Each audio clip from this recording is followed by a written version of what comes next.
The American people are so fearful of the government, and they forgot to be fearful of God.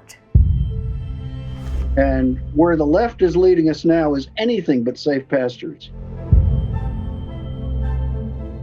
The more money the government prints in order to cover its tracks and its mistakes and its overspending, the less the money can buy, and that's called inflation. We first have to pray, and God will do his part, but that doesn't mean we can sit back and not do our part. Today, the inflation rate in America, which is now at its highest level in generations, tops the list of economic concerns among Americans, according to recent surveys. I think inflation is a really big issue. One of the problems with inflation is your value of your dollar, or the value of whatever currency you have, drops precipitously.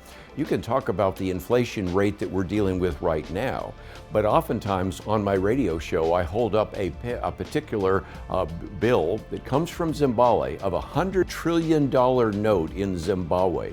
There was a time in Zimbabwe where a Zimbabwe dollar was worth about a US dollar. No longer. Those on the left don't deny that inflation is real, but they do want you to believe that the only reason inflation exists today is as a result of the coronavirus, which caused disruptions in the supply chain, and Russia's invasion of Ukraine, not their government policies. In reality, it's a combination of all these things. Inflation occurred because we pumped in trillions of dollars of federal money into the economy. The problem is the more money that you create, of course, the value goes down because the more there is in circulation.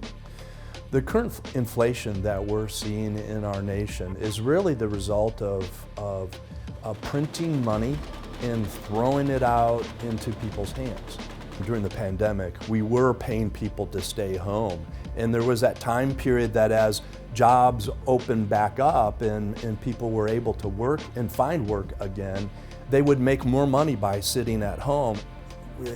Anybody with any sense would have seen this as an inflationary public policy, and we're going to see really bad inflation. That's exactly what happened. Some have called inflation the cruelest tax of all, because an artificial increase in the money supply is actually a type of government oppression that has a greater effect the less you earn.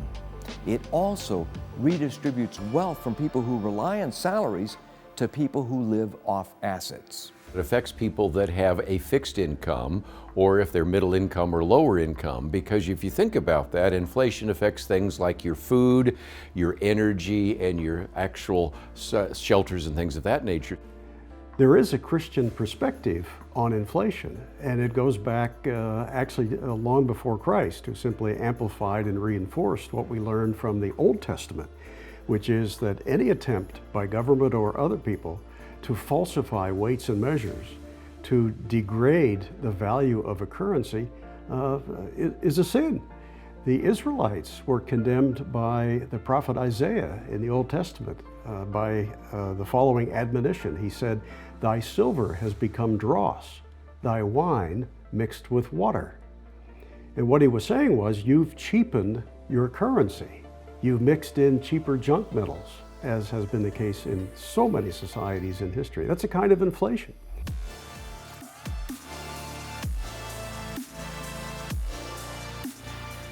We do it differently today with our printing presses and credit expansion, but it's the same process. As the left continues to increase government spending, what they're not telling you is that the need to pay these obligations of the federal government is another factor that usually drives inflation.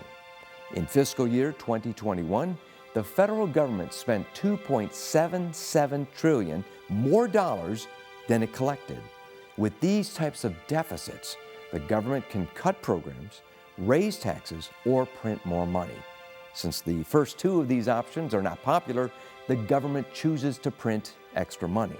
So we have to understand that their destruction of the American economy, they're causing inflation to spike and gas prices to spike and all this kind of stuff. Not only is it the result of what they do, but it has become their intention Because if you can cripple an economy in the way that they have been doing, you can get people dependent on the government. You cannot do that if the government, if the economy is thriving. So by crippling the economy, they have made more and more people dependent on the government in various ways. What we must understand is that if a government wants to have authority and power, it needs people who are dependent upon the government. Because if you're dependent upon the government, that means that the government then has power and authority over you. So the more people it can make dependent, the more powerful the government becomes, because after all, you need the government in order to live. So this is actually a game plan. And it's another reason when people say, like, well, I don't want to be political. If one party is working overtime to destroy the fabric of American life and to destroy the economy in such a way that it is making people less free, how do you not get involved in that? Your faith should compel you to get involved in that, because real human beings are going to suffer if you don't. The American people are so fearful of the government, and they forgot to be fearful of God. They also somehow move their focus from God to government, believing that the government is the provider and not God. God of the universe is saying, I know you are limited, but I'm powerful. Come and work with me.